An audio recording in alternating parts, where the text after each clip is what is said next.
Welcome to the Batman Book Club, a podcast exploring the Dark Knight Library. I'm your host, Ryan Lauer. The Batman Book Club is a proud member of the Batman Podcast Network, hosted by Batman on Film.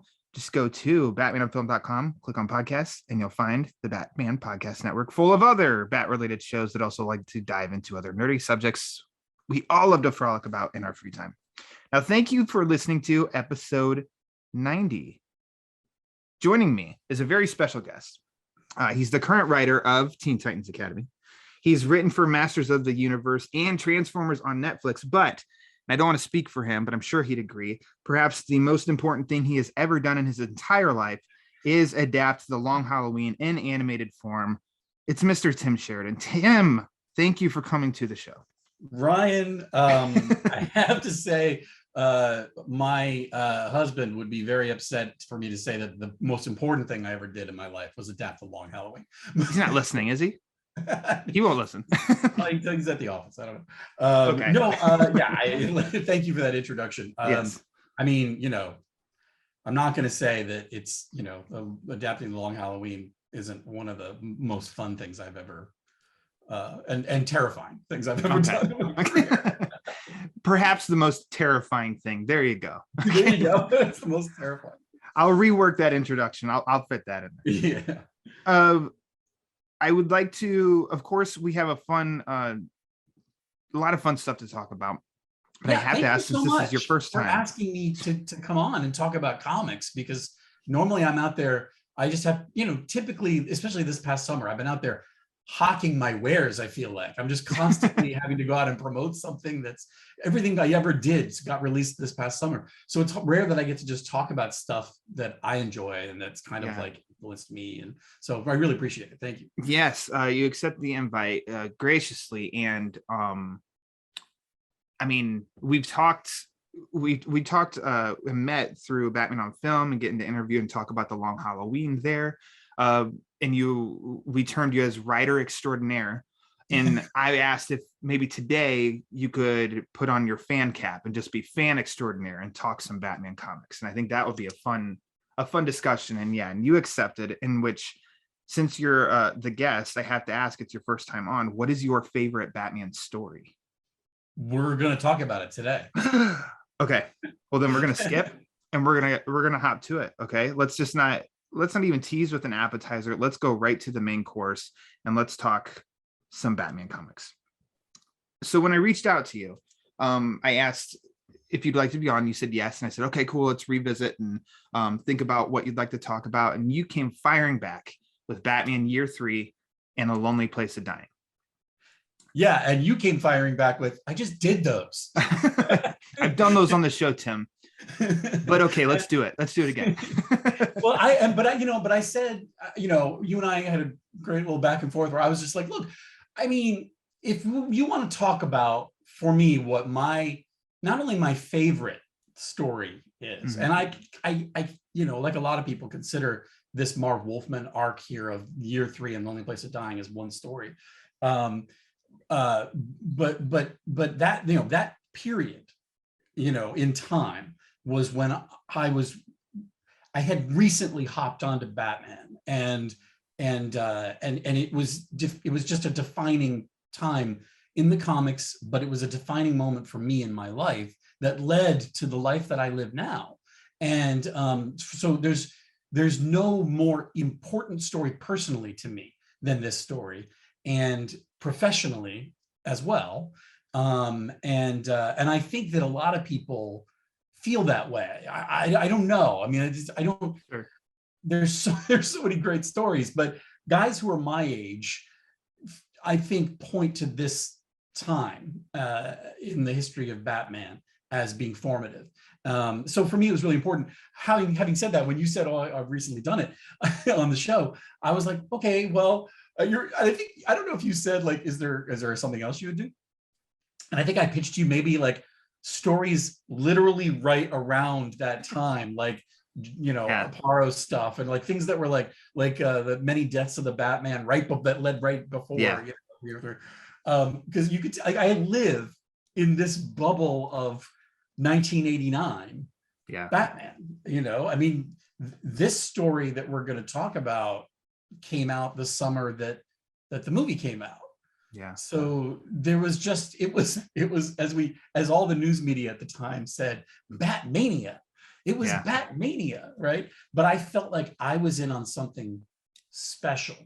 I wasn't just one of the moviegoers, because I was reading the comics and getting a different story, and one that had a ton of lore and history behind it, and all this character stuff and consequences from things that had happened before.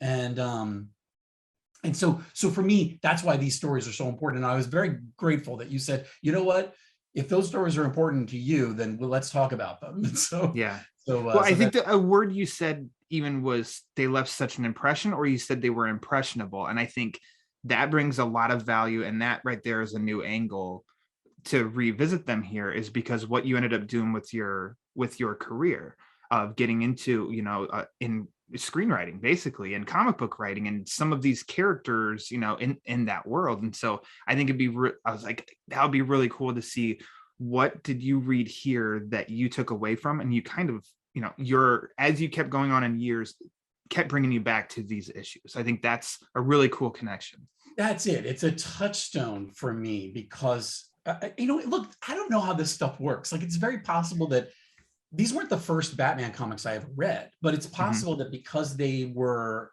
of that moment, and I was in that moment, that's why they stuck with me. I don't think that's all. I think that it's because this story just has all the stuff that that I love in storytelling. And I don't think I came to it with a refined palate as a 10, 11-year-old kid. It's just, good storytelling is good storytelling. And and Marv is, the stuff that Marv did, particularly in the 80s, is to me, I find that I gravitate toward, behind me, for those of you watching this, you can see my Transformers the movie poster behind me. That was a formative, important movie for me, taught me a lot of adult lessons as a little kid. And then the season of Transformers on television that followed that movie was all about the consequences of that movie. Just like Batman Year 3 and Lonely Place of Dying are all about the consequences of Batman's relationship with the Robins, especially the consequences following Jason Todd's death, and the consequences of Dick Grayson growing up and leaving, the cave. Consequences and drama. Marv, I should mention, Marv was the head writer on that Transformers season. It's all connected. That season, after the movie, all about consequences. And, I just think that I gravitated toward Teen Titans had so much of that. Important character relationship building that is sort of always at the thing that I'm always chasing professionally, is to try to tell stories that explore character in the way that Marv explores character. And so this, to me, Year 3 and Lonely Place of Dying, in addition to being the debut of Tim Drake, which is such an important point for me as well. Remember, I'm a little kid, I'm 11 years old, and they introduced this new character named Tim.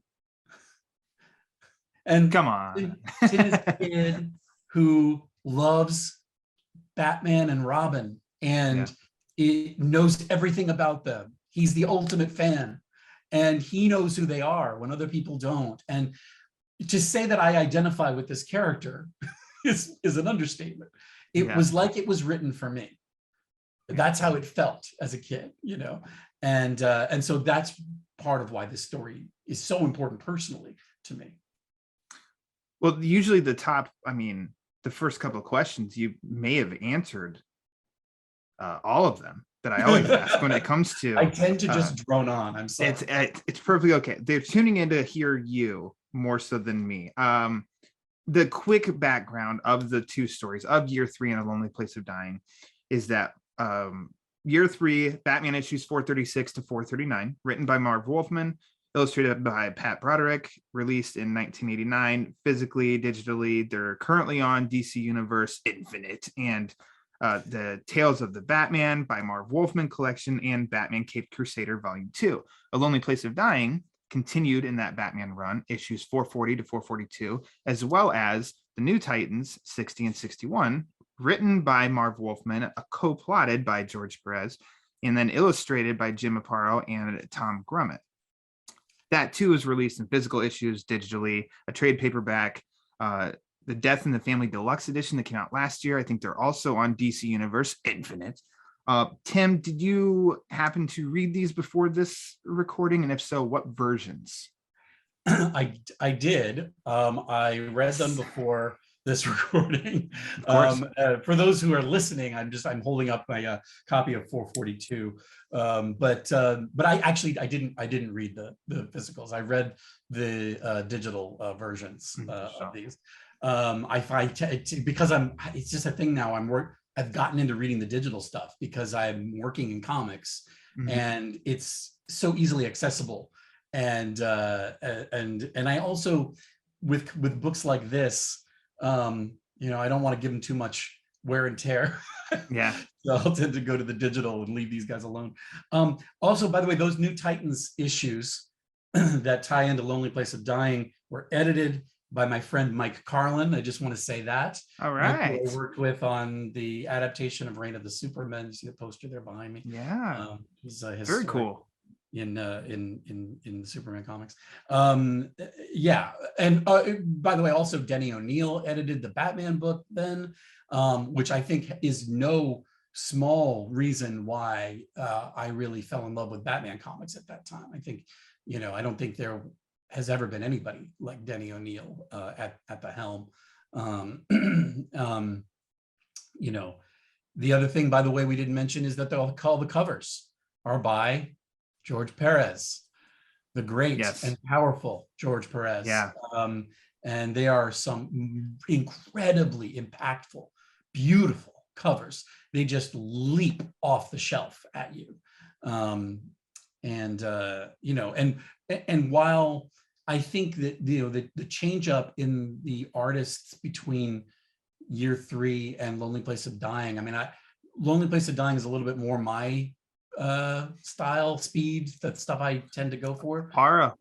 Yeah, he's king. But so I really gravitate toward that even more. For me, Year 3 is so much about the story that's being told and the writing that I feel like I could have read a book with stick figures and been satisfied. Yeah. To quickly comment, what instantly comes to mind for both of these stories and their covers is that 436 of Year 3, where there is just, I give so much credit when there's so much included and it yet does not feel overcrowded or overstuffed. Yeah. And that image in the front of Dick at the circus, but then you've got the key players, up above and around. And then also 441, that's got the duel of Batman and Two-Face. And then is it Dick that's holding the Robin suit? Is 441 the one that is the whole duality between Two-Face and Batman issue? Yeah. I couldn't remember which number it was, but yeah. Okay. Yeah. So we're going to definitely make sure I'm going to ask you about the duality thing, but let's work up to it. And first, so that's usually the first question. The next is, when did you first read? You kind of just said it as they came out. You bought them and read them? Yeah. Off the spinner rack from Douglas Drug. Off the spinner rack at Douglas Drug in East Greenwich, Rhode Island. Shout out to Douglas Drug if you're still around. I don't think they are. And then now let's really dig into why these two books. We can start with Batman Year 3. So I'm not going to say take it from here, but I really want you to lead the charge on where Year 3 is. Why at the time, as soon as you first read it, because the experience where you had the joy or torture, I don't know which, of waiting a month between each issue, whereas now we're so spoiled we can sit down for an hour and read all 4. We have to look back at the release schedule for these, because I feel like year 3 came out more semi-monthly, but I feel like it came out faster than monthly, but I don't know. Maybe I'm just making that up. I don't know, but in my memory, it felt like I was surprised that they were, available. They always seemed like they were there for me. Well, can you explain one thing real quick? Because I confuse myself a lot with this of the cover. The cover could almost say, like August 1989. Yeah. So 436. Nowadays it's pretty much like my books, the January issue of Academy comes out in January, and but when I was a kid, I remember I don't know if it was that it wasn't as consistent, that the month on the cover didn't match up to the month you were in, or if it's just that I was getting it late or something. I feel like I got them early. I feel like I used to get them like 2 or 3 months early when I was a kid. Like I would get the February issue in November. Something. Yeah. Okay. Because then it's not just me. When especially in trying to look up for each episode in specific issues, there is the cover date was this, but then it came out a couple months before that. There are smarter people than me who know the history of this and how this worked. But in my memory, I would get these issues months that would say, July, or, in April or May or something. Okay. So I don't know, but the important thing was it was 1989. And that is, what a time to be alive. I'm envious. I mean, if you just take comics out of it, what an incredible year for movies. It's just an incredible year for movies. And what a time to be, 11 years old. 11 or 12 years. Was I 11 or 12? Prime age for Batmania. Math. Yeah. So this story has, for me, it begins right out the gate. It starts with the stuff that I think always works in a big story with big archetypal characters. Something like, you think about like Star Wars, the original Star Wars trilogy. One of the things that made it so cool was that there was all this backstory that we didn't see. Yeah. And they kept referring to the Clone Wars and all of this stuff that had happened 30 years before. And so our imagination fills in all that stuff. I had not been reading Batman comics since, they had come out. And I hadn't been reading them I think I'd been reading Batman comics for a year at that point. Maybe like 80, I guess like 87 or 88 is when I started reading Batman comics. But still, there's so much backstory, so much stuff I didn't know. When I was a kid, I was piecing together what happened to Robin. Wait, Robin is Nightwing and he's with the Titans? Like it was, but there's also this other Robin. And it didn't help that Jason and Grayson sounded the same for me.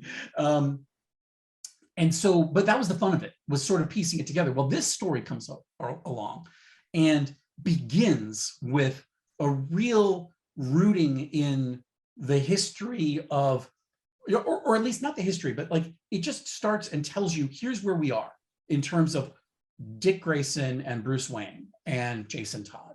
Here's where we, here's the moment in time when this is taking place. And so I got that there's all this backstory. I understood, this is the book that made me understand. Okay, so he was Robin before, and now he's grown up and he's gone off to do his own thing. There was another Robin. I read the stuff where he died. In fact, I tried to call the 900 number and vote to kill him. But you killed Jason Todd. My parents didn't let me. It was a 900 number. We were poor. So they so this book came along and sort of cemented all that for me. And all of that backstory to me in this book is fuel for the story and the character and the relationships. That's what it's all based around. What you have is a story where the prodigal son returns. Dick Grayson returns, and having left on not great terms, which is how the post-crisis version of, I think, that relationship works with Batman and or with Bruce and Dick, and he returns because Jason died, Bruce never said anything to Dick about it. Didn't even tell him that Jason died. He had to find out about it elsewhere. And he knows that Bruce is kind of losing it. He's losing his grip on Batman, and he's getting darker. And there's things that he's doing which is such a great sort of meta commentary on Batman in general at that time in comics. The idea that Batman's gotten dark, and what he needs, and ultimately what the point of these two stories is that what he needs is Robin. He needs to have somebody there to help him step back from the darkness and realize that, you know, what his reason is for doing this, and I mean, to some extent, the fun of this.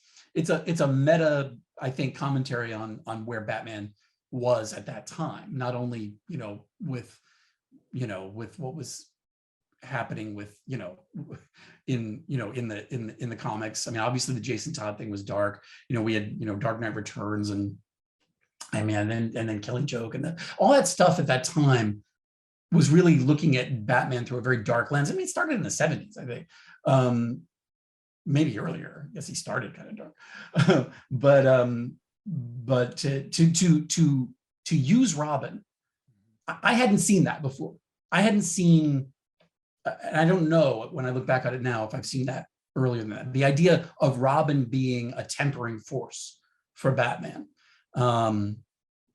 that is the core of what this story is, and why I think it's so important to the canon. It's hard for me to separate why this is important to me personally and why this is important to the canon, but I think that that's a good example of it. I think we really and that's something we take for granted now, right? That Robin makes Batman better. And, he was a sidekick before. Everybody had a sidekick, but this was an argument for Robin as a force in Batman's life and keeping him honest, essentially. There's no way to estimate the importance of that, I think, to Batman in the canon. I mean, I don't know if you'd mentioned, I don't think you did there either,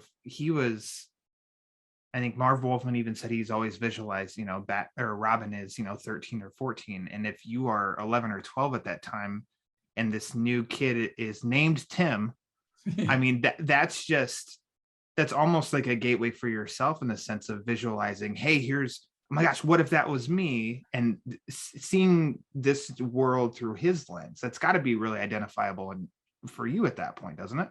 Yeah, this is why I feel like, this is why I had a chance to meet Marv Wolfman, and nice name dropping for you, but a kinder, more talented man I have never met. And he, I told him, I think, pretty sure, can't be sure, but I'm pretty sure that he wrote this just for me. That's how it felt. That's how it felt. And he was like, "You're just like Tim Drake. What a detective." You discovered it. Yes, that's what I was doing. You figured it out. I think that I look at the panel. I look at the panels where there's that great panel that I can never get out of my head of at Haley's Circus, where Tim and his family are watching the Graysons perform, and I remember reading for the first time the balloon of Tim wide-eyed watching Dick Grayson, and he says, he can't say the word. He says, when he says it wrong, he says wonderful. He's trying to say wonderful, and he's at a loss. And it's and I reread that panel because I understood exactly what he felt. He's watching this play. It was like I was inserted into that scene and was getting to watch this story. That's the greatness of Marv's storytelling, I think. And I don't think it was just me. I think so many kids were Tim Drake in that moment. It was just lucky that my name happened to be Tim, but there were so many of us read that, and we were Tim Drake. Tim Drake. And now I did this in Titans Academy, where I created some characters who are fans essentially, of Batman, who grew up on the streets of Gotham, hearing all the urban legends, the street, stories of the Batman, and they're obsessed with him and different aspects of him, and they sort of see him different ways based on the stories they've heard. But they're diehard fans, and they want to meet him one day, and that is directly a result of the Tim Drake story in Year 3 and Lonely Place of Dying, and my sort of revisiting my feelings that I had when I was a kid, and it's, I think that's something that everybody kind of feels. Now, do you excuse me, so for you this was probably new at your age, but had there really even been prior to this point such room to develop Dick's origin story into Robin? Because if you look at his debut issue, it was maybe a couple pages and a couple panels, and then all of a sudden he was just Robin up and running. And yet here we're getting, Wolfman really gives it time to breathe, where we see the Haley Circus, the accident, the becoming the ward, becoming introduced to the Batcave, the training, all of that. But yes, and so I don't know if there are other folks took a crack at it at some point, but I feel like post-crisis, this is probably the first time that we got it. I don't know, but I don't. It wasn't in I don't think it was in Batman comics, because we were focused on Jason and stuff at that point. But here's the genius of it, I think, is you're getting all that Dick Grayson Robin backstory. You're learning the origin. You're seeing it play out, but it's essential to the story. It's essential to the story. Zuko being released from prison, and all the weight of that for Batman, for Dick, for Alfred. But at the same time, it is serving as the on-ramp and the origin story for Tim Drake, who's going to be the next Robin. And it is the way that he tied Tim Drake and Dick Grayson's origins together is, from a sort of editorial standpoint, from a professional standpoint, it's great, because there were so many people that called in to kill Jason Todd, because so many that tried and couldn't. That's true. And I think that because people felt like he didn't earn it and didn't deserve it and he didn't appreciate it. And so what you had in Tim Drake was somebody who was earning it, who appreciates it, and who seems like a natural successor to Dick Grayson. Just if you look at that photo of Dick holding, little Tim on his lap at the circus and saying, "Say cheese," and it's a passing of the torch that's being told from this viewpoint of Dick's origin story, but it's playing out Tim's origin story, which is just economy of storytelling at its finest.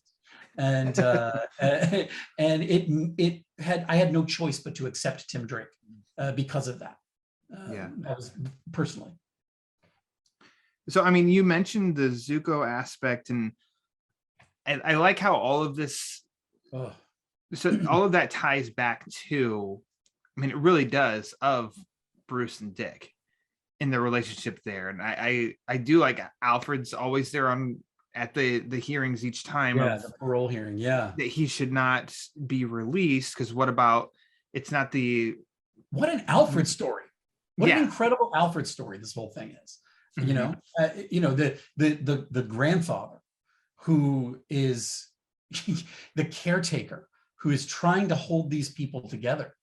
He's doing what he can to hold everybody together. And it's, he doesn't take center stage, but I think I learned so much about Alfred through this story. Yeah.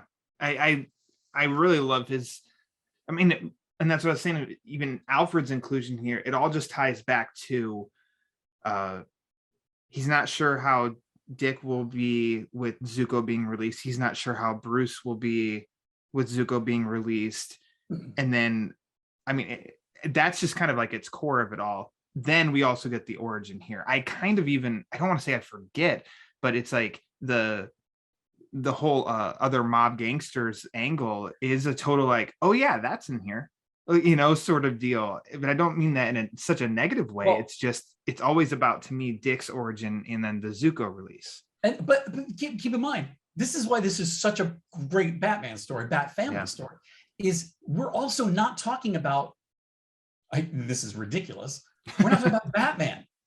Batman story in this arc, these arcs, is so integral and so important to him. He is a broken man who is trying to hold it together, but is not doing a very good job because of what happened to Jason, because of the guilt he feels over that.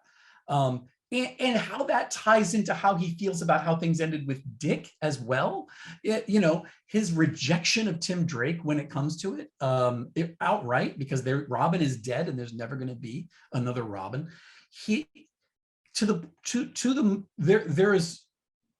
There are moments when we see Batman go to very, very dark places here, and we have to see that, because we have to, we're setting up the idea that Robin can pull him back, and Robin, and not even Dick Grayson. Dick Grayson can't pull him back. It ends up being Tim Drake can pull him back, and that's so important. The mobsters, by the way, all the gangsters in this, it's one of those things that you don't get when you're a kid growing up in Rhode Island, but the hilarity to me now as an adult of all these gangsters are named after streets in Los Angeles. Are they? You got nice. Van Nuys and Sepulveda and Topanga, and they're all just Los Angeles streets. Oh my gosh, that's funny. Yeah, that could have been your line, though, Marv Wolfman. So listen, about these gangster names. I'm going to name a gangster after like the street I live on, and we'll see what happens. Bayview. That would be mine. Just doesn't roll off the tongue. No, I don't say the name of my street on here. No, you're all right, yeah, I'll cut that out. No, I'm kidding. They're coming for you. Yeah, they are right now. Okay, well, let's talk a little Lonely Place of Dying then. I think it's so funny to me in how it's right there all along. A Lonely Place of Dying follows year 3. I've always kind of put them as separate stories, and then when you'd said that to you, they do come together as one story, and it was for, I don't know why, an aha moment, because it is the introduction of Tim Drake, like you just said, the prodigal son returns of Dick Grayson, almost like a passing of the torch now in Lonely Place of Dying, as we like dealing with both of those characters and fleshing out Tim Drake even more, without ever losing sight of, this is a Batman book. And it all just, again, blends together so well. I mean, perfectly well. Economy of storytelling, richness, so much backstory, so much character development. It's jam-packed. Then you've got Two-Face and ultimately, spoilers, Joker.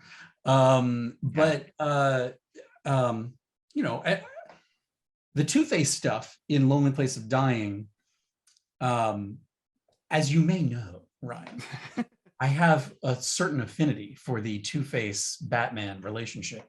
Oh. And the way in which Marv explores that dynamic of Two-Face and Batman being similar, in a very comic book way, in a very visual way, where we literally have two sides of the page, and Two-Face and Batman are both going through the same ideas. They're thinking about each other. They're obsessed with each other, and they're counterpoints to one another.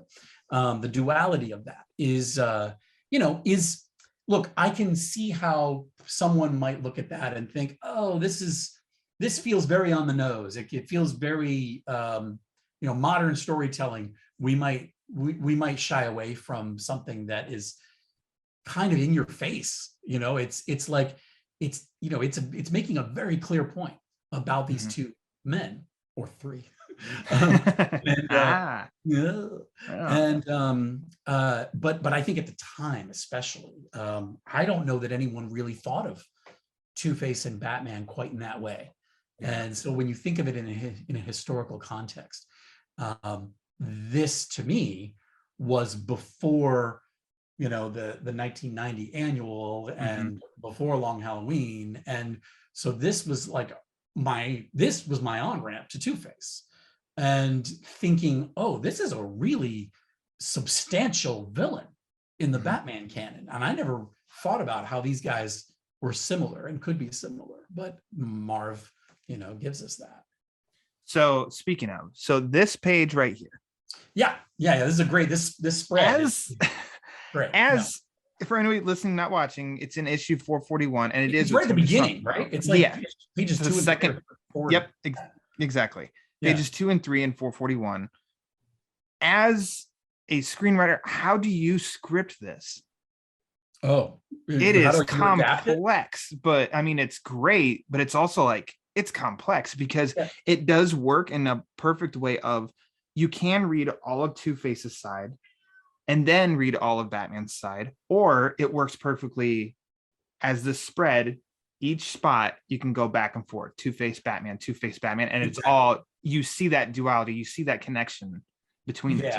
And let me tell you something. Okay, I'll answer that question as a screenwriter and as a comic book writer, and they're different answers, right? All right. As a screenwriter, I could never adapt that and do it justice, because I think it is something that is unique to the comic book medium, to a graphic format. I think that the ability to look at that spread as one piece of art and then look at all those different points and draw lines between all that stuff and those thoughts and those ideas is something that you can do on those pages and only on those pages.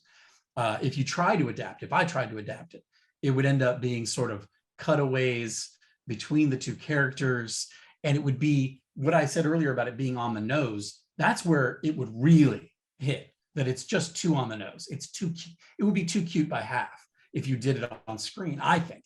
If I did it on screen, I'm sure somebody could do it.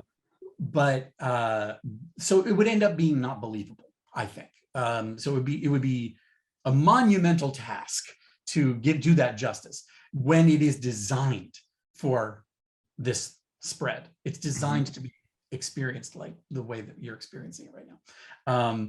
So as a comic book writer, I chase stuff like this constantly.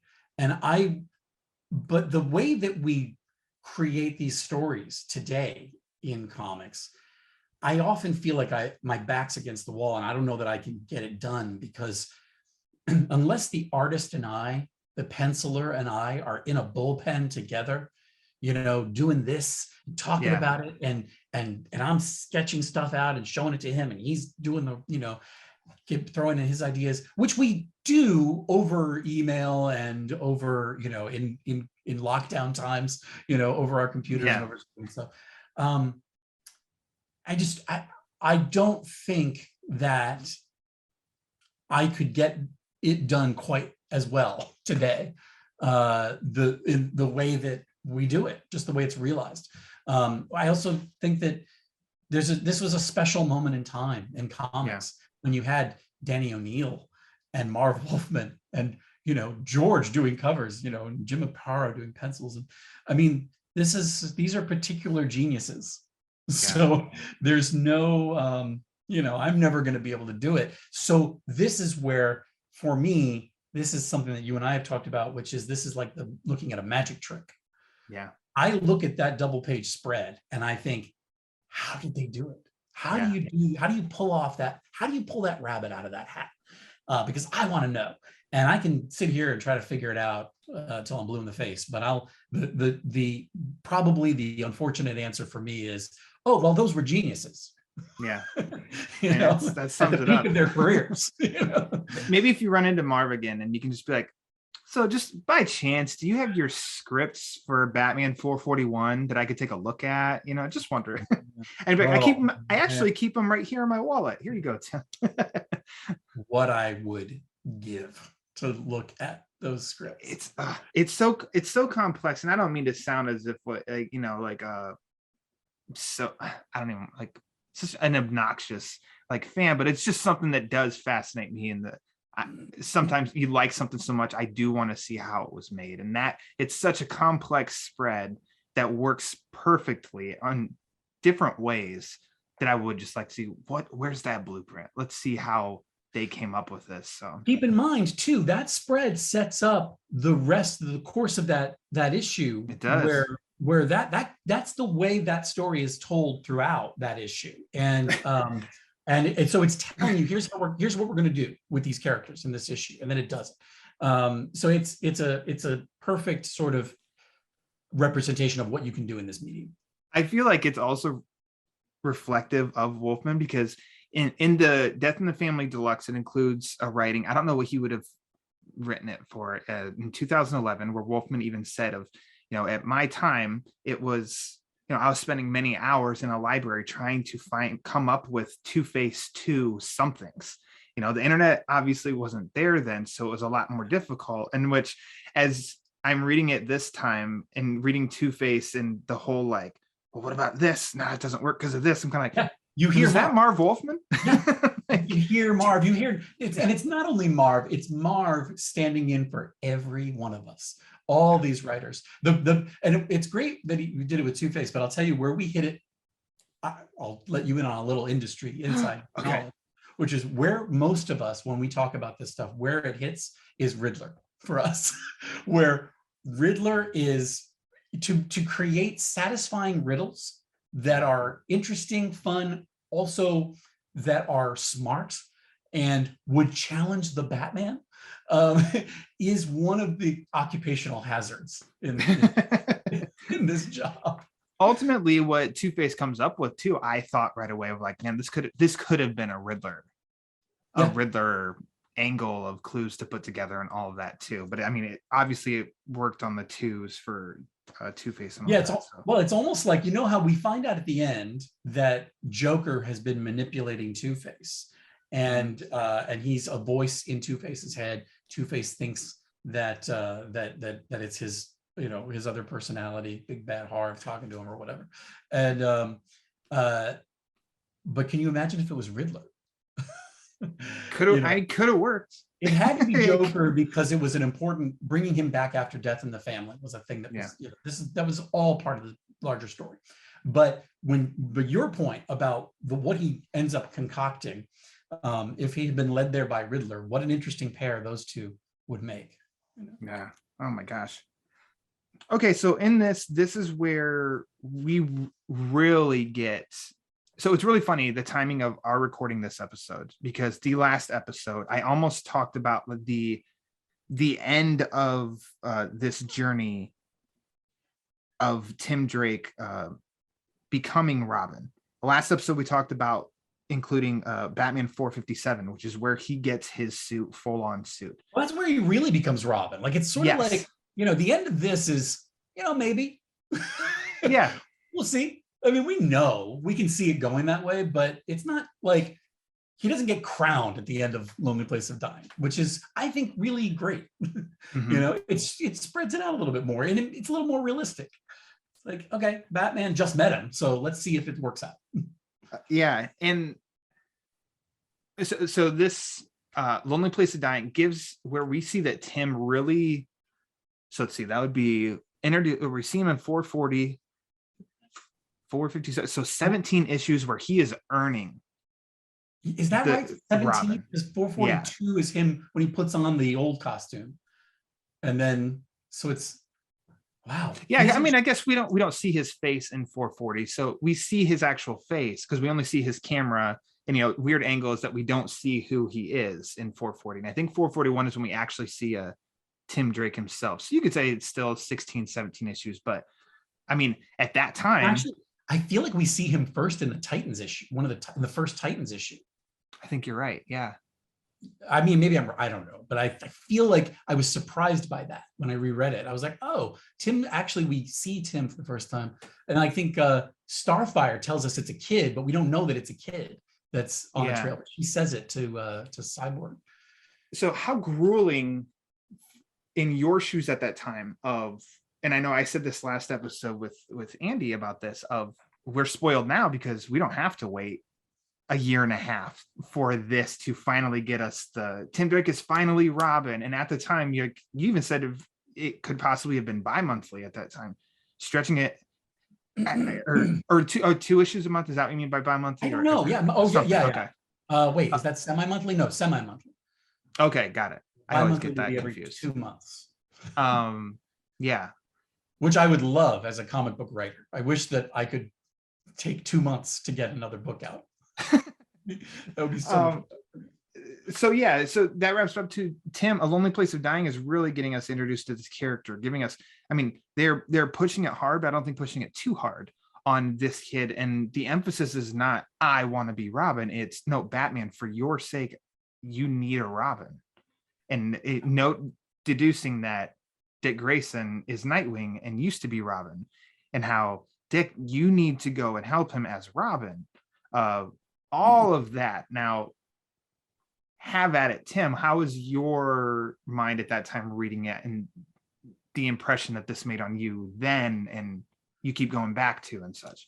Well, Tim Drake in that story was a stand-in for all of us, and I think that the argument that he makes that Batman needs a Robin, that Batman needs Robin, is one that a lot of us, I think, were feeling, and even if we couldn't articulate it, Marv articulated it for us. And so that I reread it now and I'm a little more cynical. Like when I look at it now, I'm like, boy, it really looks like this Tim Drake kid is working an angle. Like it looks like he wants to be Robin. And he's putting on a performance about how I'm not trying to be Robin. Oh, but no, I would never. But you know, that's how it reads to me now. I'd love to see a version of this story where he orchestrated everything. The true story behind Tim Drake. Gotcha, journalism.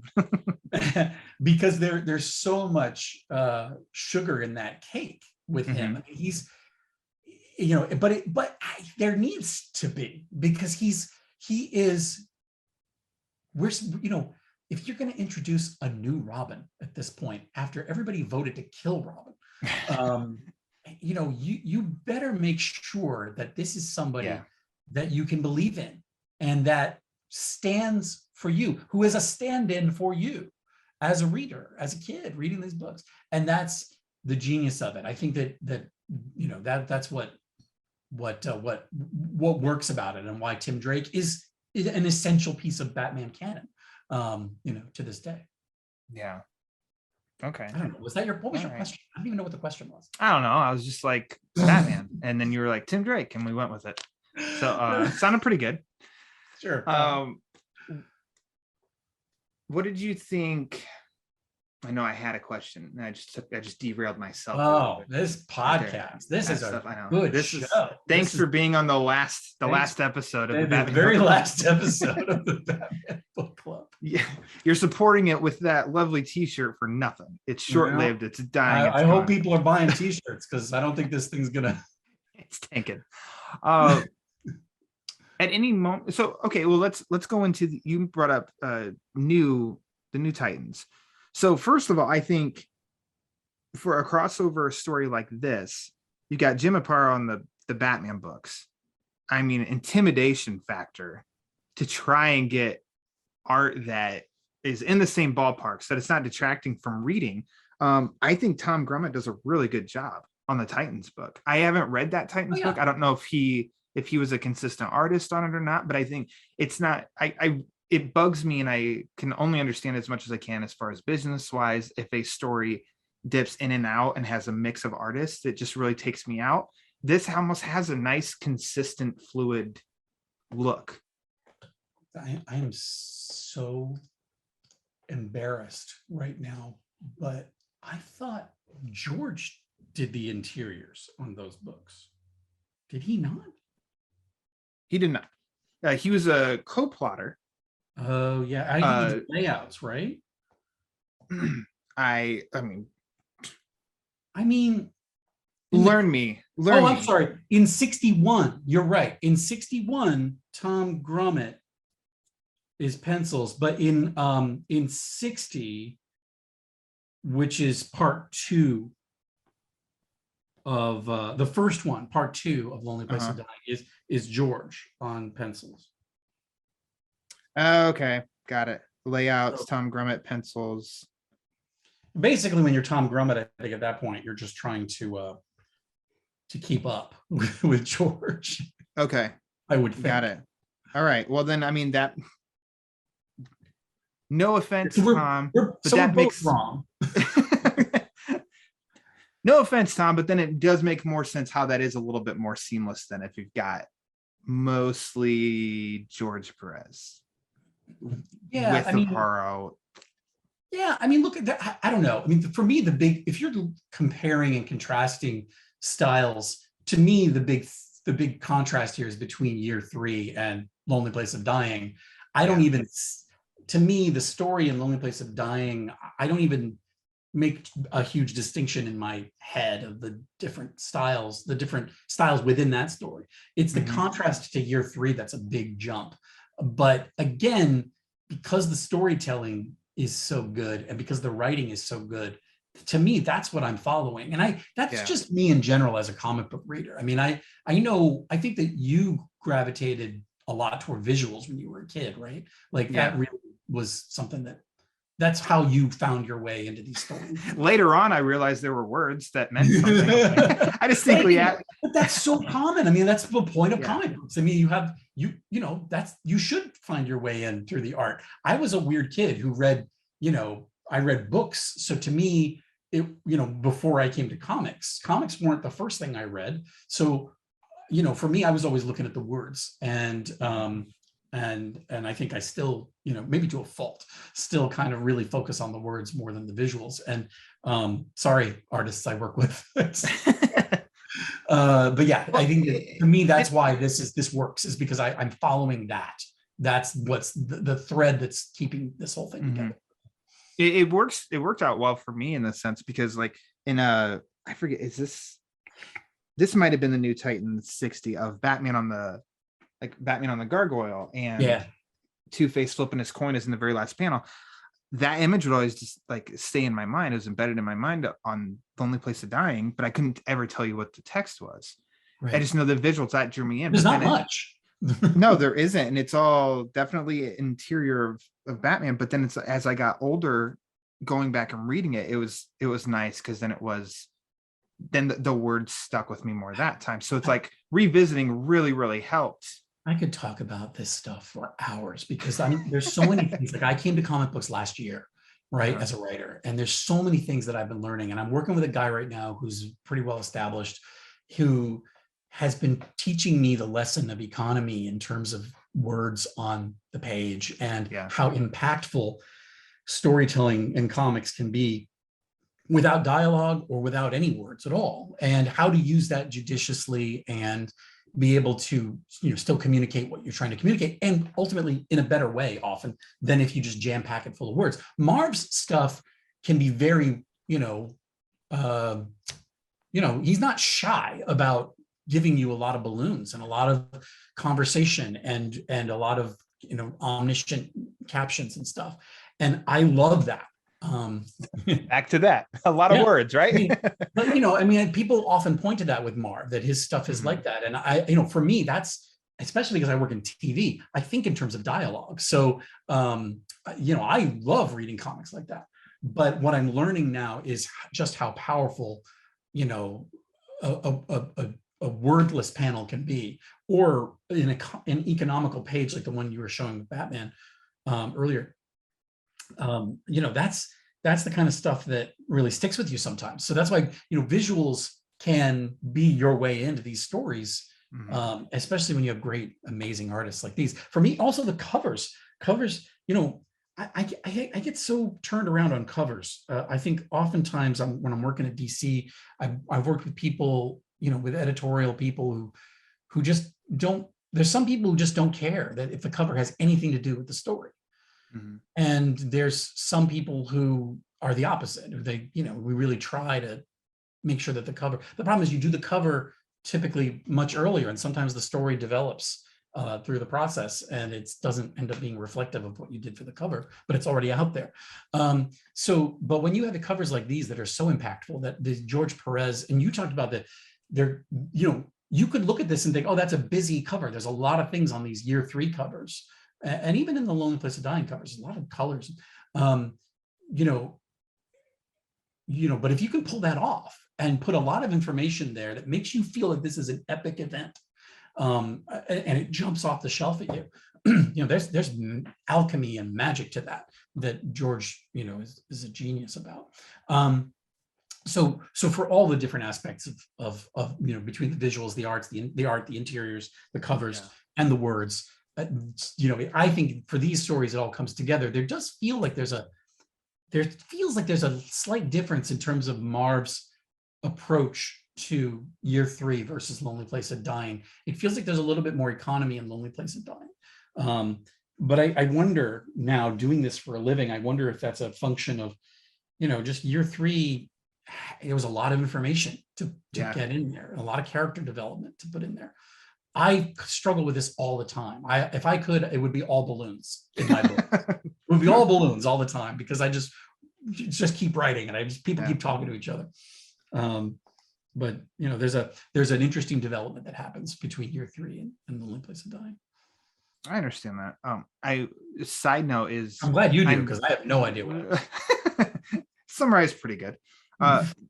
Side note is, I'm very surprised that year 3 somehow doesn't get the respect that it should, in the sense of it doesn't have its own release, collected release.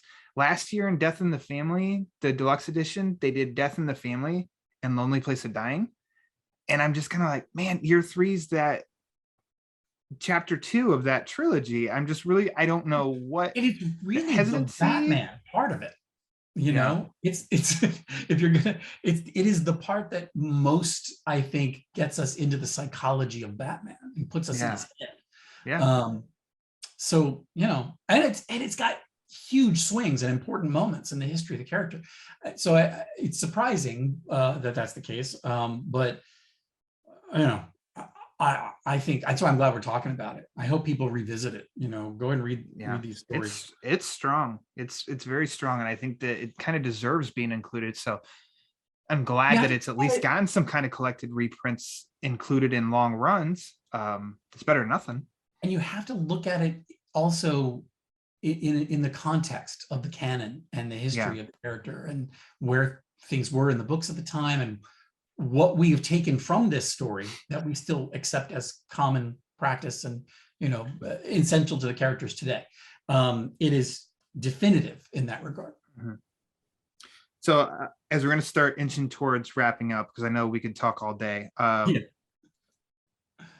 kind of a sort of question I want to ask you is, it could have been from when you first read them, or even just revisiting them now, what in this run, combining these 2 stories in one run, have you hit you to where it's carried you in your career now, where you're at in your career?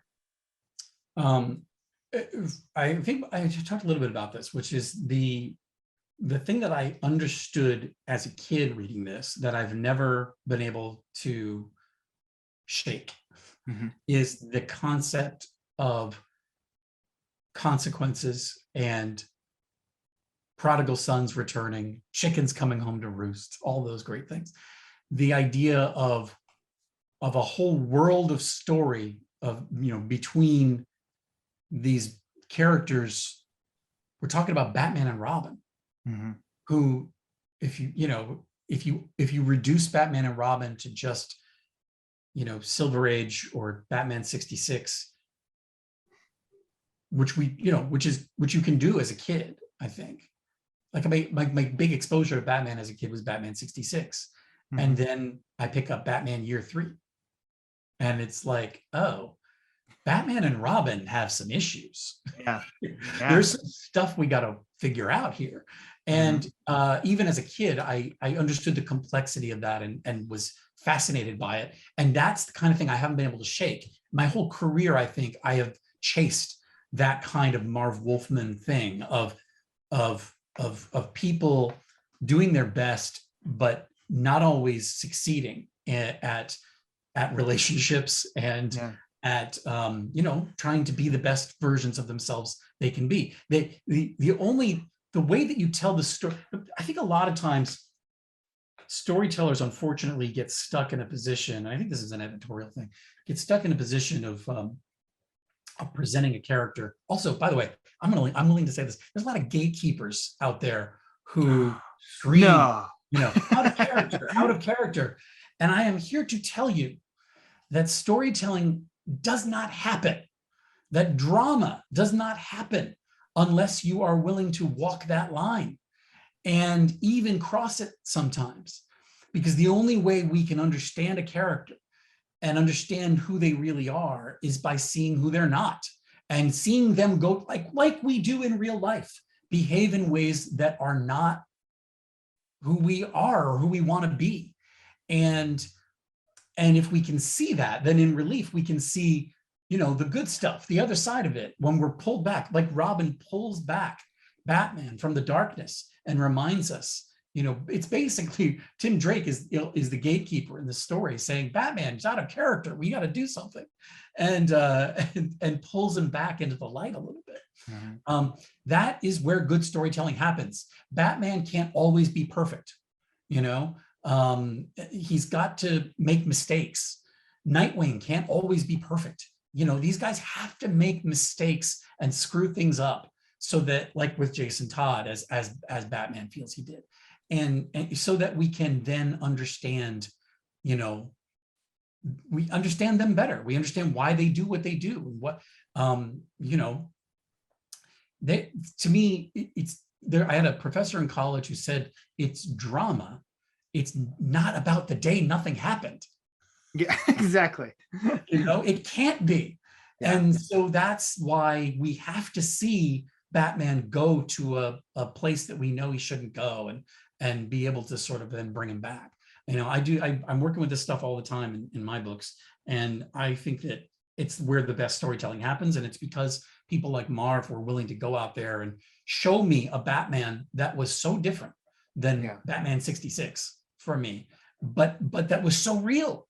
That was like, oh, this is a person that is a real person who has real feelings and is dealing with them in unhealthy ways, like all of us might do and often do.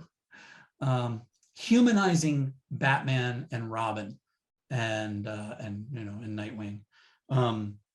That's the legacy of these books for me. I think people point to things like Dark Knight Returns, which is incredible, and talk about the reality of it, the feeling of reality, and the character development. And yeah, that's true. But Batman is depicted as this god in that story, in stories like that. He's larger than life. And Year 3 and Lonely Place of Dying present Batman as a man who's doing the best he can, and it's not good enough. And those are the kind of stories I want to read. Those are the kind of stories I want to tell. Family Feud. Good answer.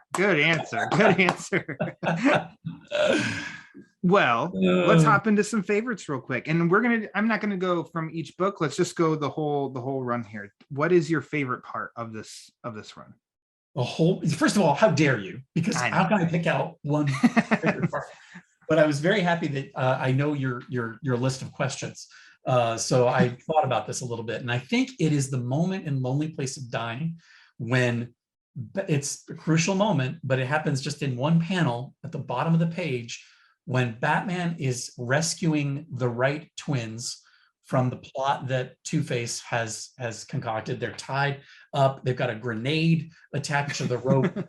He's holding the grenade pinned down with the batarang, and he's cutting the rope to free the kid. And he's saying, don't be a hero. Don't do anything stupid, Jason. And the kid's name isn't Jason. It's like, whoa. And he says, oh my God. Yeah.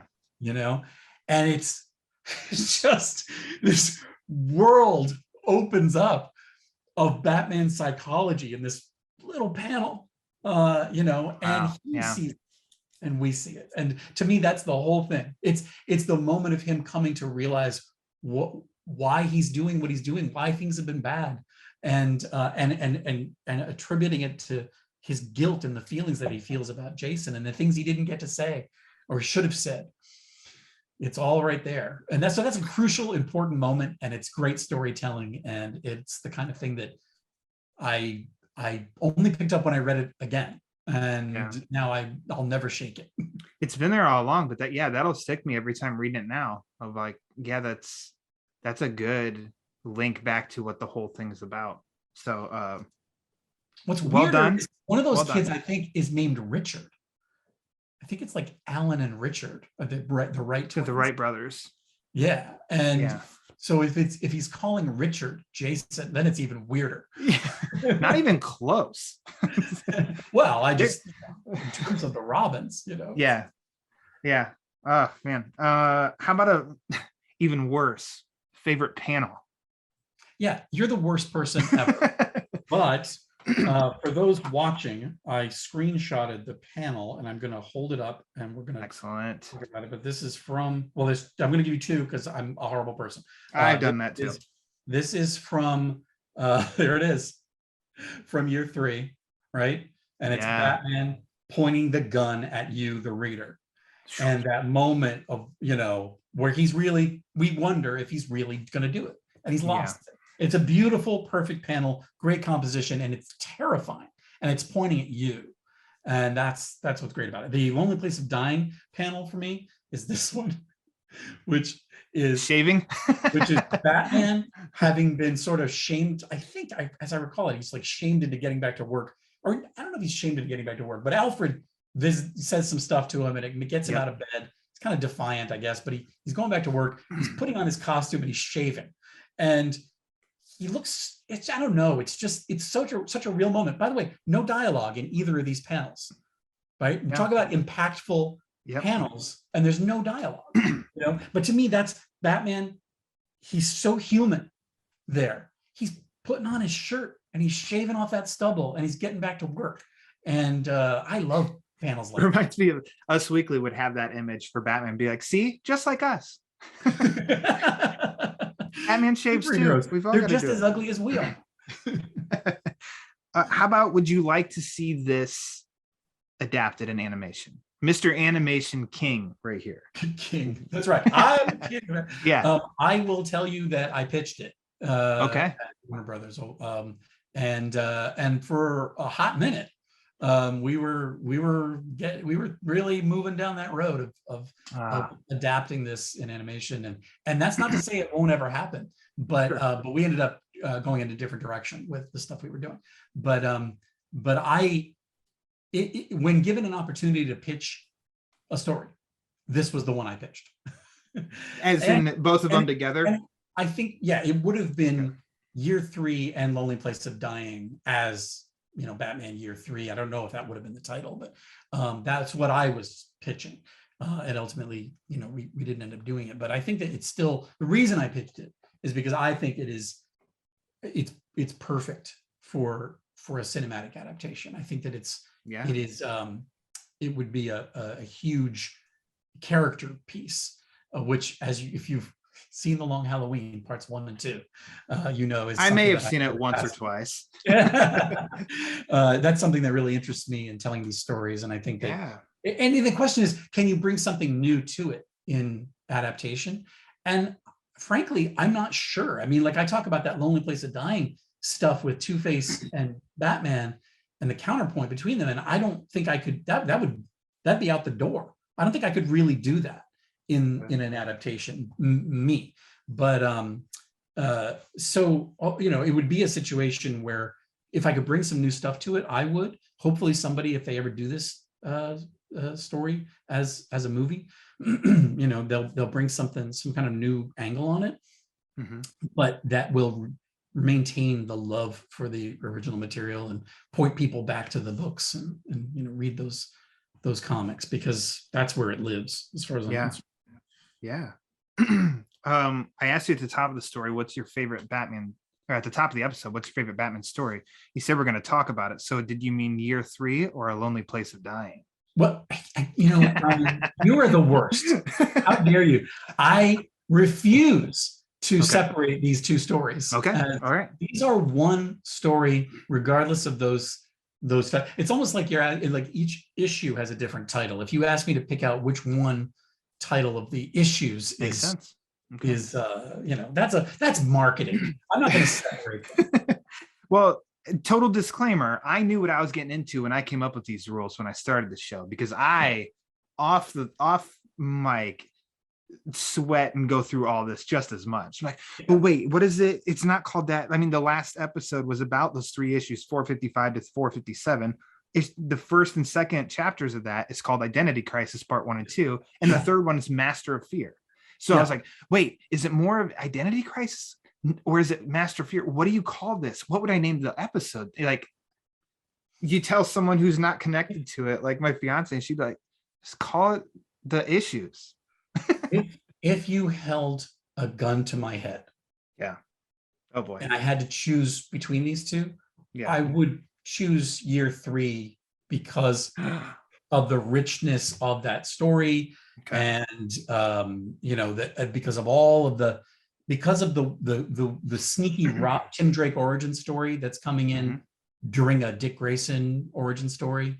That there's so much complexity to it that I would, if I had to choose, I'd choose Year 3, but I still can't separate them. It's all the same story to me. Okay. All right. Well, that'll close the chapter on that part. I'll get through quicks because I want to respect your time, listeners' times, and everything.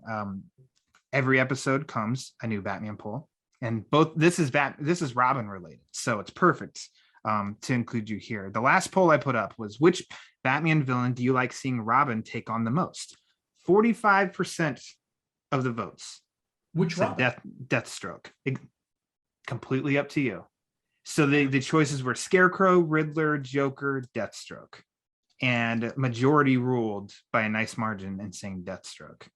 That's what I love about that, is because we're here talking about our friend Marv, and that is such a love letter to New Teen Titans. Yeah. That makes me feel very happy that that's how people see Robin. That's great.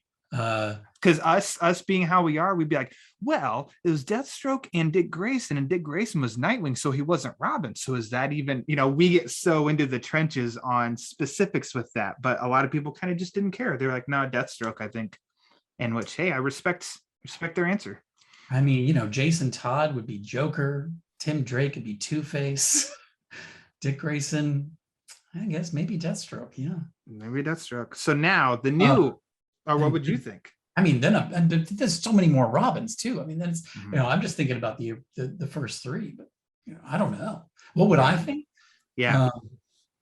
For me, I would probably go to Tim Drake and Two-Face. Two-Face. Yeah, I think that to me that 5 options. Two-Face would have been the 5th, but damn you, Twitter! They're limiting. Two-Face wasn't an option. He wasn't. No. You don't know what you're doing, Ryan. You don't know what you're doing. We already knew this is the last episode of the Batman book. Yeah. So long, everyone. Going out with a bang.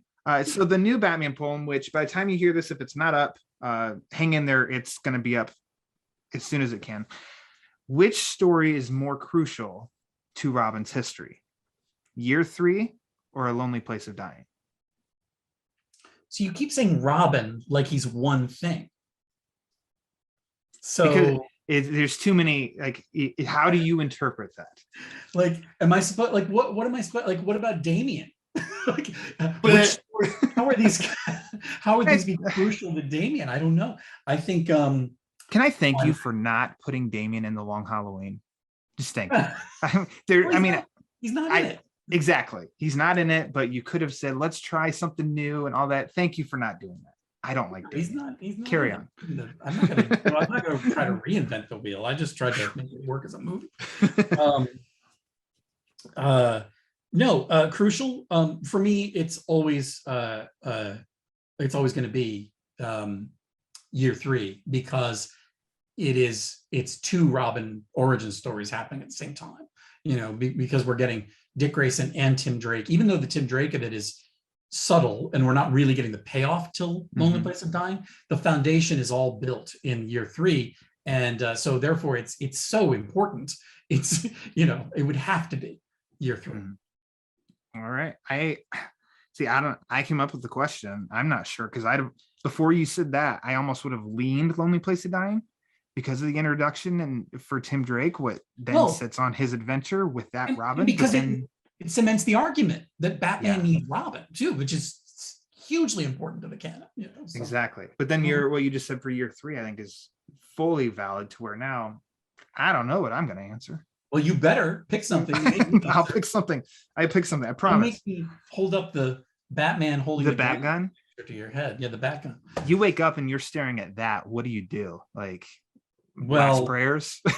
Yeah, I mean, you kiss your sheets goodbye at that point. Exactly. You're gonna have to burn them after that. All right, Tim.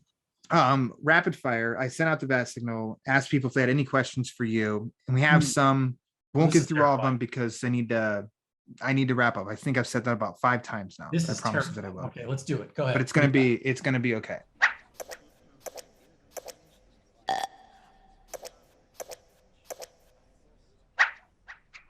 Yes, you've got a question? First question here comes from Brandon Hanaway, and he asks you, this is not for me, if you could write a mini/maxi series on one member of the Bat family, who would it be and why?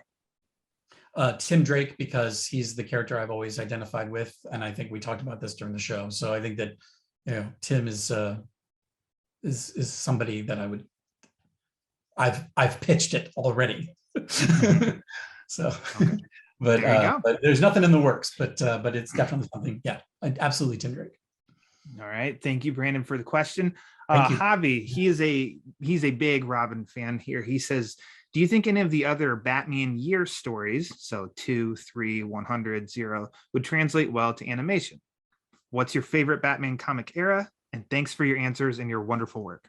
That's directed at you, Tim. He's not talking to me on that one. Well, I mean, I wonder how our answers would differ, because I do want to hear your answers on these, because I think we've heard mine already, right? For me, year 3 is absolutely ready for adaptation, and I think that's the one that would do it. I think, I'd love to see all of these things adapted in some way, but I think for me, year 3, which includes Lonely Place of Dying for me, would be it. And I'm sorry, what was the other part of the question?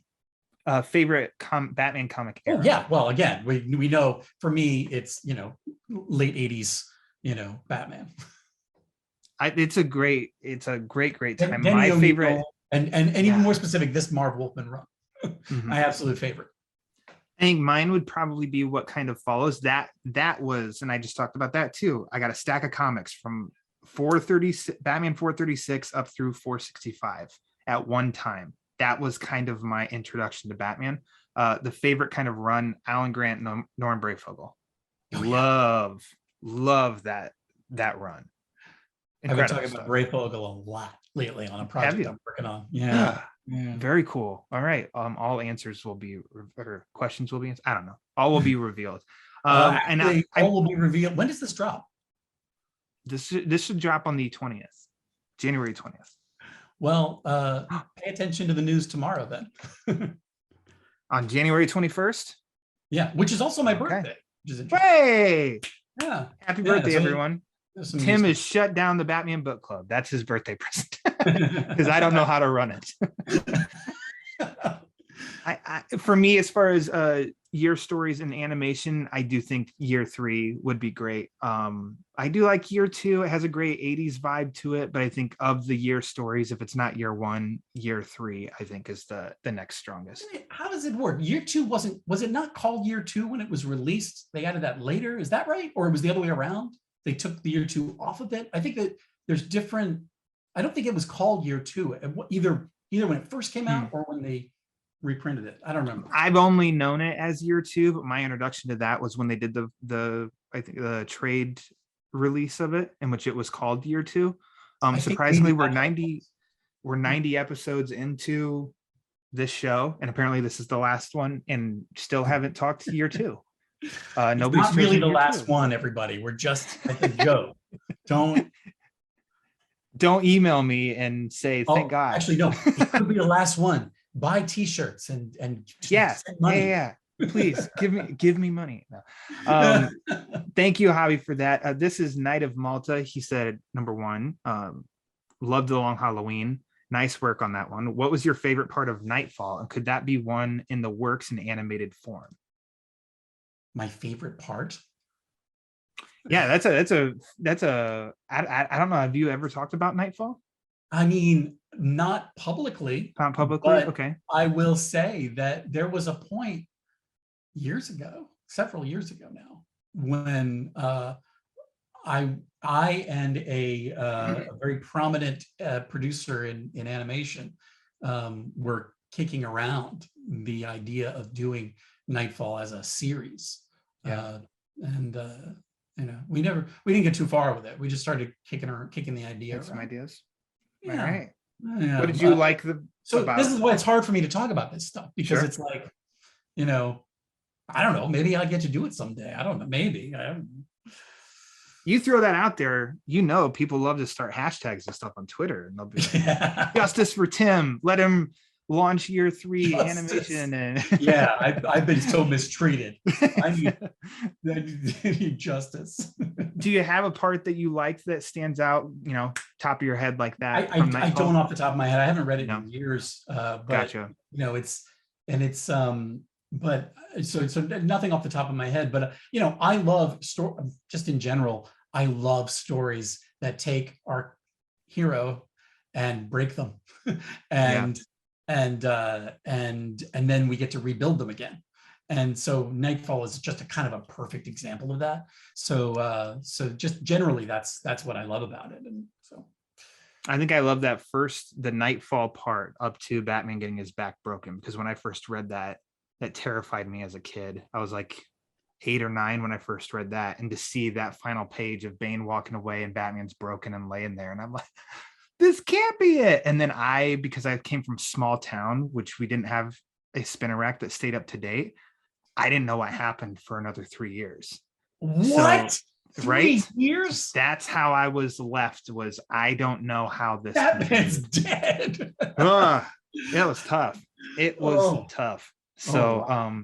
All the way up to that part, I'd say it's probably my favorite part of Nightfall. So that's what it's funny. My answer is after that, because it's about, like, I love the broken hero that we rebuild, which is a lot of that is not Nightfall, I guess, right? I think that happened I'm trying to remember. It's been a while, but it was in the Nightfall arc where Dick Grayson put on the costume, right?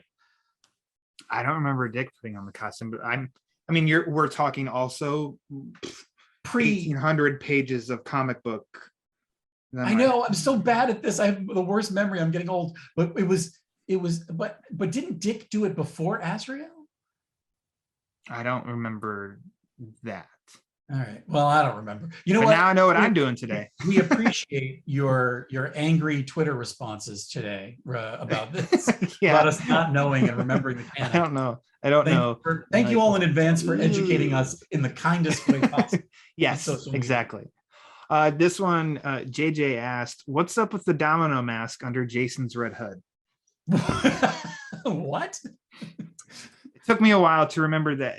And instantly what popped in my head was under the hood comic, when Jason takes off his helmet, he still has the Robin Domino mask. And I think it's the same way under the movie. I think JD's being a little tongue-in-cheek with that one.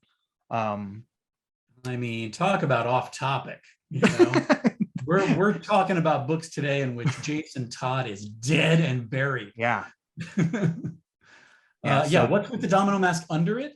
Look, when you're a superhero or villain, who knows in that era, you need all the help you can get to maintain that disguise. Somebody's going to rip off that hood. You can't let them know who you are. I sign here too. On that one? Yep. Matt G 1022, he asked, who's your favorite Batman villain and which version does he particularly like? He is in you. So who's your favorite Batman villain and which version do you particularly like? The comics version, TV shows, or maybe?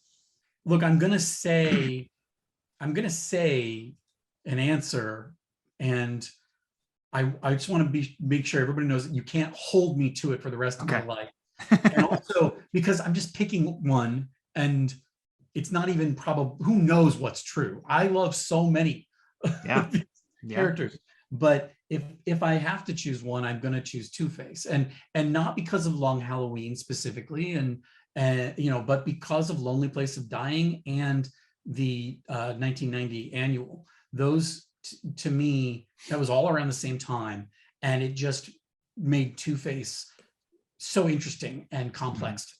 And so I've just, it's one of those things I've never been able to quite shake, and I have a fascination with the character, and happily I was able to bring a little bit of that into my adaptation of the Long Halloween story. But I could play in that sandbox forever. Yeah, there's too many good ones. Joker for me. But 80s, by the way, 80s Two-Face, specifically if you look in like Lonely Place of Dying, when he's got like the turtleneck, and he's got like the really tailored, nice looking, suit. Like so 80s, like you expect classy. Like he's going, like it's my Miami Vice Two-Face is my favorite Two-Face. Miami Vice Two-Face, bring that back. Come on. Two more here. Compiling all into one. You have a couple people asking about, will there be a Dark Victory animated movie? Yeah, listen, I don't work there, so I don't know. I work in people don't understand how it all works. I mean, I'm working at DC Comics. I'm doing stuff for DC Comics right now, but I'm a freelance writer, and I'm not working on anything at Warner Brothers Animation right now, which is this kind of a separate thing from DC Comics. So I have no idea if they would do it or not. But I will say, because working in this business, that I know that because I get asked this all the time, and I know, because of the way this business works, that if you want a Dark Victory movie adaptation, there is a surefire way to get it. And that is to buy the Long Halloween 1 and 2. And if you bought them already, buy them and gift them to other people. The more people that, and I hate to reduce it to that, but it's show business. Yeah. It's not show friends. And so the business people are the ones who make those decisions, and they look at it and they're like, wow, people really go for this Long Halloween thing. You got another one of those in you, and everybody kind of goes, oh, well, there's Dark. Brass the knucks, and you're like, okay, give me a pen. There's no saying that it would be me that would get to do it either. I mean, but if you want to that to exist, the only way to do it, it's not petitions, it's not tweeting at people all day and all night. It's putting your money where your mouth is and buying the thing. I hate to say it, but because it sounds so cheap when I say it, but it's business, Yeah. So the more people who pick it up, the more chance there is. If you haven't bought Long Halloween yet, do your part, buy 4 copies. This last one is more so just a statement from this guy, Jim Krieg, and he says, "Oh, I have questions." Oh, take that Jim. However you want, Tim. I replied to him. He tweeted. Yeah. He tweeted that, and I was like, with Jim, he's like, "Oh, I have questions." I'm like, "No, those aren't questions. Those are notes." When they come from Jim Krieg. But it's just so. I mean, for people who don't know, Jim Krieg, a sort of legendary producer at Warner and writer at Warner Brothers Animation, who took over Alan Burnett's role when he retired, and is sort of the mastermind producer behind all of the direct-to-video movies that, like Long Halloween and Man of Tomorrow and the ones that have come out since then. And he's a mentor and a friend, and the guy who gave me my shot with DC stuff on a show called Justice League Action, and just a great friend, and I'm crazy about him. So the stuff, if you like the stuff that's coming out of Warner Animation and the movies that are happening, you need look no further than folks like Butch Lukic and Jim Krieg, who are just killing it. I think I forget which premiere it was but Peter Vera, pal of mine, that for Batman on Film, I think he got to talk to Jim. And he really liked him. So I'm sure you're not surprised. That's the other thing. He's a delightful human being. Was it Gotham by Gaslight the Extras where his, the talking in the extras, and he was dressed up almost in like Victorian era garb or something. He used to dress up for all of them. Awesome. He watch any of them. Watch like Fatal Five and oh god, I mean any of them. He tried. So we co-scripted Reign of the Supermen, Jim and I, and he tried to get me when we shot the extras to dress as the Kryptonian Council from the Donner movie. Yes. and to do our interview like that. And I was just like, you're an established guy who everybody like just is, who's beloved. And I think people will accept that from you. But if I come in dressed like that, they're going to say, who is this Yahoo? Like, I was trying to be taken seriously. I don't think I would have gotten to do Long Halloween if I came in dressed like, Marlon Brando. Yeah. Oh man, that's funny. I've gone way longer than I expected, so I apologize. Thank you. Fault. I just talk and talk and talk. No. It's all good. I want to thank you, sir, kindly for accepting the invite and coming on. This was a lot of fun. Well, thank you. You are my friend, and I appreciate you having me on. That's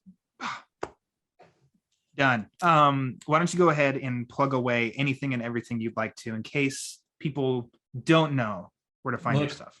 You know where to find the Long Halloween parts 1 and 2. While you're at it, you can pick up Superman Man of Tomorrow, which came out the year before Long Halloween.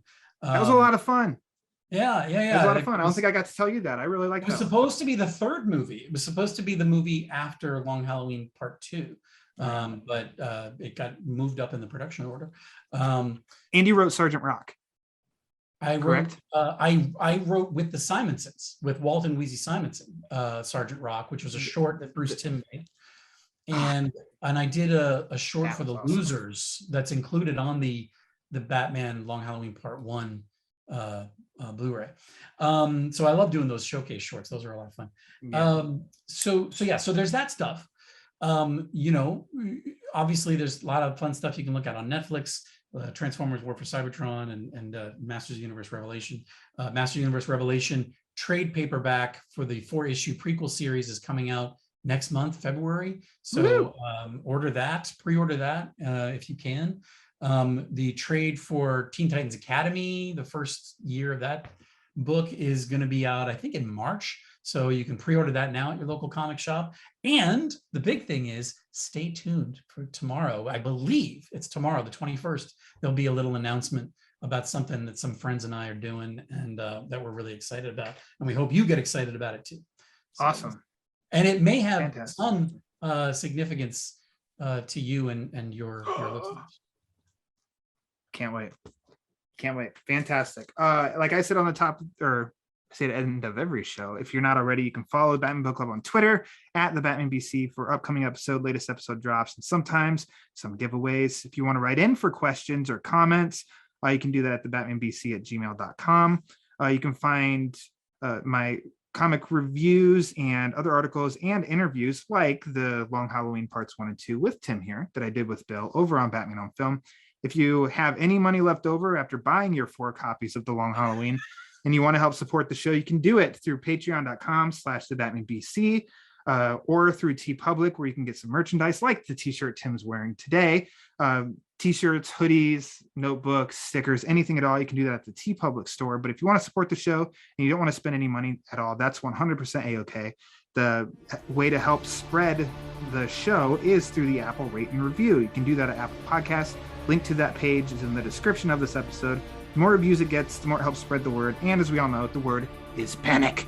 So for writer extraordinaire Tim Sheridan, I am Ryan Lauer. And until next time, read more Batman comics.